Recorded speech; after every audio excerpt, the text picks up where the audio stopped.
नमस्कार दोस्तों, मेरा नाम है वासुदेव। आप देख रहे हैं हमारा यूट्यूब चैनल। तो आप लोग कैसे, उम्मीद करता हूँ ठीक ठाक होंगे। और जो है महाकुंभ का मेला चल रहा है, तो आप लोग जा रहे हैं, कौन कौन महाकुंभ से होके आगे हैं, कौन कौन जाने वाला है, कमेंट बॉक्स में ज़रूर बताएं। और महाकुंभ के लिए हमें तो वीज़ा नहीं मिल पाई, और एक दो वीडियो मैंने बनाए थे इस पर कि जो है पाकिस्तानी जो है जितने भी रहने वाले हिंदू हैं उनके लिए, श्रद्धालु जो है उनके लिए वीज़ा देनी चाहिए, लेकिन उसके लिए वीज़ा नहीं मिल पाई।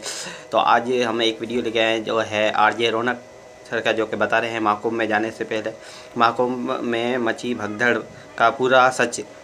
और महाकुंभ में जाने से पहले जो है आप मतलब पहले ये वीडियो देख लें, नहीं तो हो सकता है आपके साथ भी एक धोखा जैसे कि बता रहे हैं। और इस वीडियो में जानते हैं कि क्या है सच्चाई भगदड़ की, और उसके बारे में एक गाइडलाइन बता रहे हैं। तो आप लोग जितने भी जाने वाले हैं जो उनके लिए जानना ज़रूरी है कि भाई क्या चीज़ गाइडलाइन हमें दे रहे हैं।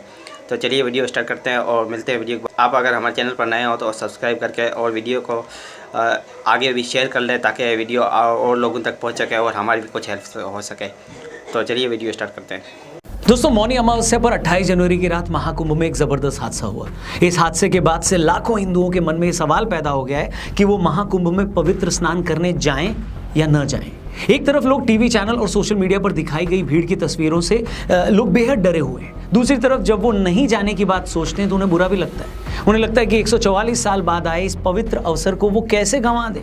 आखिर कितने ही लोग हैं जिनके जीते जी महाकुंभ का ये अवसर तो आता ही नहीं है। ऐसे में हम जी बिल्कुल, ये 144 साल के बाद आया है, जो कि इस जो जनरेशन चल रही है इस पीढ़ी के लिए मतलब पहला और आखिरी महाकुंभ है। और यहाँ पे ख़ास करके अब जैसे हम पाकिस्तान में रह रहे हैं तो हम नहीं जा पा रहे, तो हमारे लिए ये मतलब एक अच्छी बात नहीं है कि हम ये एक ऐसा सनातन धर्म का जो है इवेंट है जहाँ पर जाना लाजमी पड़ता है, और जो है लेकिन नहीं जा पा रहे।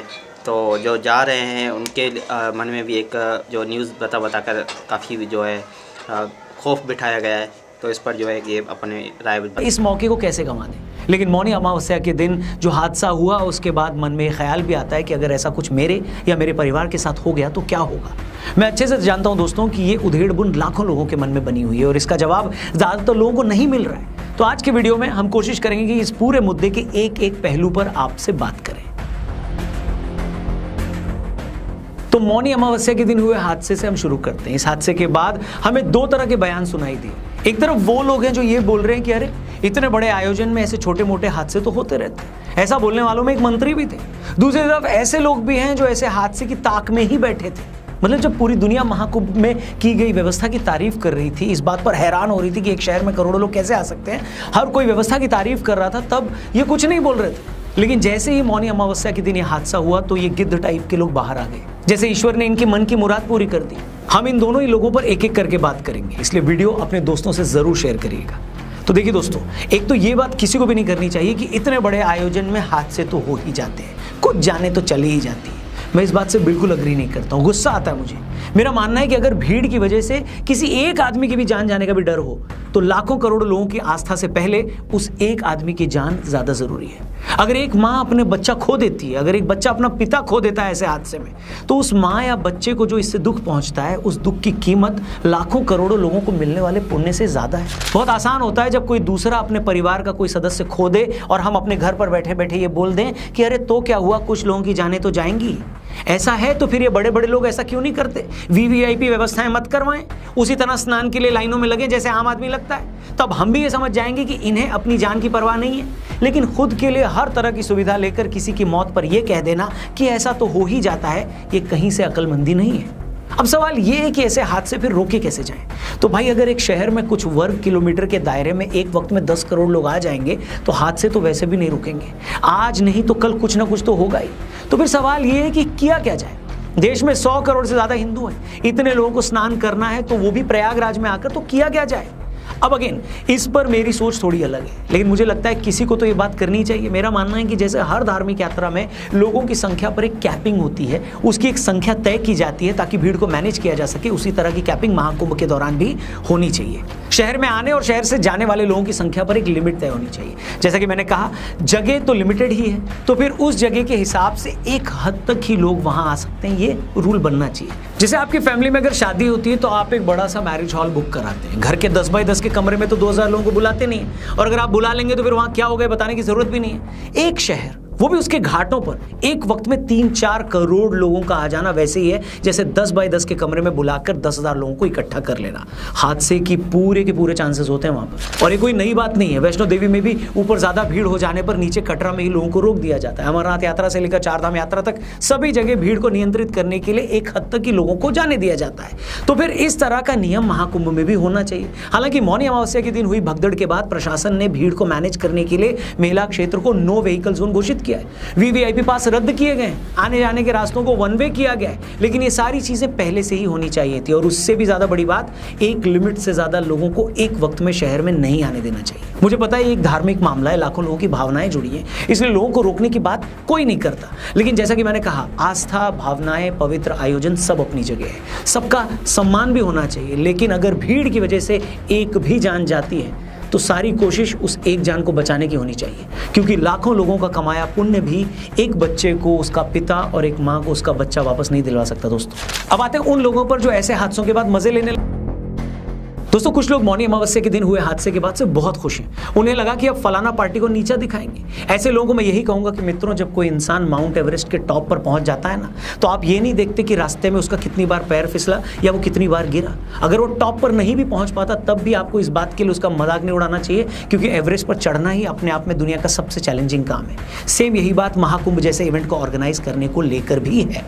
मतलब भारत के एक शहर में अगर ऐसा कोई आयोजन हो रहा है जो हजारों सालों के दुनिया के इतिहास में आज तक कभी नहीं हुआ, तो पहले तो यही अपने में बड़ी बात है। फिर आप देखिए कि सरकारों ने उस आयोजन को कामयाब बनाने के लिए अपना सब कुछ झोंक दिया है। सिर्फ जहां मेला हो रहा है वहां की सुरक्षा के लिए पुलिस से लेकर पीएसी, होमगार्ड और अदर फोर्सेस के 50,000 से ज्यादा जवान लगा रखे हैं। 2,500 से ज्यादा सीसीटीवी कैमरे लगे हैं, 5,000 लोग सिर्फ सफाई कर रहे हैं, 13 टेम्पररी हॉस्पिटल बने हैं, 9,000 से ज्यादा एलईडी और सोलर लाइट्स लगी हैं, कितने लोहे के पुल बनाए गए हैं, कितने ही मोबाइल टावर्स लगे हैं। मतलब जो कुछ किया जा सकता था वो किया गया है। पिछले कुंभ के मुकाबले इस बार कुंभ का बजट भी 5 से 6 गुना ज्यादा है, लेकिन इसकी कोई तारीफ नहीं। पर जैसे ही कुछ हादसा हुआ तो आपको लगा, अरे ये तो पॉलिटिक्स करने का बढ़िया मौका है। कुछ लोगों को लगता है कि चलो इसी हादसे के बहाने अपनी राजनीति चमका ली जाए। यहां तक कि लोग इस बात का भी वेट नहीं करते कि अरे पहले हादसे को लेकर जांच तो पूरी हो जाए, क्योंकि अभी जो लेटेस्ट खबर आ रही है उसमें तो कॉन्स्पिरेसी का भी एंगल आ रहा है। हादसे के टाइम वहां मौजूद 2 लोगों ने पुलिस को बताया कि कुछ लोग भगवा झंडा लेकर भीड़ में अचानक घुसे थे, जिसके बाद ये सारी भगदड़ मची है। इसके अलावा वहां लगे एआई कैमरों में ऐसे 120 लोग दिखे हैं जिन पर पुलिस को शक है। इनमें से 100 से ज्यादा लोगों के फोन 24 घंटे सर्विलांस पर हैं। उस वक्त उस एरिया में 16,000 फोन एक्टिव थे। उन सभी नंबरों की चेकिंग हो रही है। उसमें कुछ नंबर हादसे के बाद से बंद भी हैं। तो फ्रेंड्स, ये थी वीडियो जिसमें काफ़ी हादसे भी हुए और वो भी बता रहे, लेकिन जो लोग नहीं जा पाए उनके लिए भी ये एक गाइड रही थी कि और सरकार को भी सोचना चाहिए था उस टाइम पे। लेकिन इससे और हाँ, एक बात है यहाँ पे, जिसकी आस्था होती है वो अगर जैसे कि अगर एक छोटी सी बात है कि लोग कह रहे हैं इसमें स्नान करने से मोक्ष मिल जाता है। अगर स्नान करने से मोक्ष मिलता है, आपके अगर कर्म करते हैं तो अगर आपकी वहाँ पे मौत होती है तो, लेकिन जिसकी आस्था है वो तो जाना पसंद करेंगे और वो इस पर ये नहीं कहेंगे। लेकिन जिनकी आस्था नहीं है वो तो ये कहेंगे कि भाई यहाँ पे जाने की। तो काफ़ी जो है कांग्रेस के नेता ये भी कह रहे हैं कि कौन सा गंगा में स्नान करने से गरीबी आपकी दूर हो जाती है। लेकिन एक तो होती है आस्था और आपको वहाँ पर पहुँचने में इतनी तकलीफ होती है। तो काफ़ी जो है जैसे कि मैनेजमेंट ना होने की वजह से काफ़ी दूर दूर तक जो है गाड़ियों की कतार लाइनें खड़ी है। और एक मखसूस जगह है, मतलब लिमिटेड जगह पे अगर आप सबसे ज़्यादा लोग भर देंगे तो वहाँ पे एक हादसा होना भी मुमकिन है। लेकिन इस पर काफ़ी दुख भी है, एक अफसोस भी होता है। जिनके परिवार से गए वही जान सकते हैं इसका दुख। लेकिन बाकी जो है बात करने में और जो वीडियो बनाने में वो कुछ नहीं जाता लोगों का। और जिनको इल्ज़ाम लगाना वो इल्ज़ाम लगाएंगे और जिनको अपना बचाव करना वो अपना बचाव करते रहते हैं। लेकिन एक जो हो गया हादसा उसके बारे में जो है लोग काफ़ी जो है नेगेटिव एक महाकुंभ के बारे में दिखा रहे हैं। तो इस पर जो है इससे बचें। और इससे भगदड़ पहले भी मची है, पहले भी काफ़ी बार हुई है, लेकिन जितने ज़्यादा लोग होंगे और मिस मैनेजमेंट की वजह से जो है ये हादसा पेश आया। लेकिन आप अपनी राय इस कमेंट बॉक्स में ज़रूर दे सकते हैं। जो है जितनी भी जो है एलिगेशन लगाए जा रहे हैं, जितने इल्ज़ाम लगाए जा रहे हैं वो बीजेपी सरकार और योगी सरकार पे लगाए जा रहे हैं।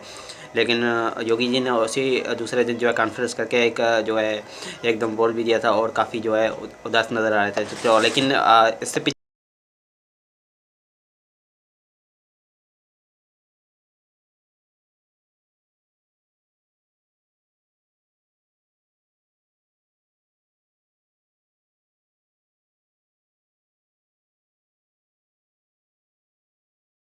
जितने भी महाकुंभ हुए उसमें कितनी भगदड़ हुई और उसकी वजह से कितनी जाने गई। और मिलते हैं नेक्स्ट वीडियो में, जब तक के लिए जय श्री राम।